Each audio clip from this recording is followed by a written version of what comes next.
Barcelona està decidida a fer front a l'emergència climàtica amb la implicació de tota la ciutadania.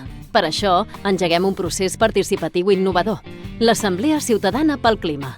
Un procés de democràcia deliberativa amb l'objectiu de respondre, des de la ciutadania, a la pregunta: què podem fer des de Barcelona per afrontar l'emergència climàtica? 100 persones de la població de Barcelona, seleccionades a partir d'una mostra aleatòria i representativa segons paràmetres d'edat, nivell educatiu, procedència, barri, gènere i renda econòmica. Un grup de persones expertes i testimonis s'encarreguen de la formació i d'explicar les seves experiències personals.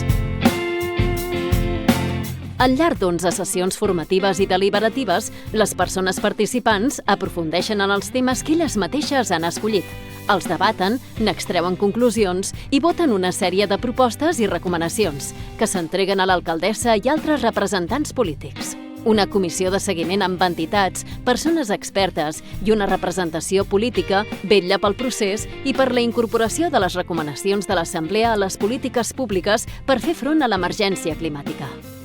Segueix el procés a través de la plataforma de participació Decidim.Barcelona.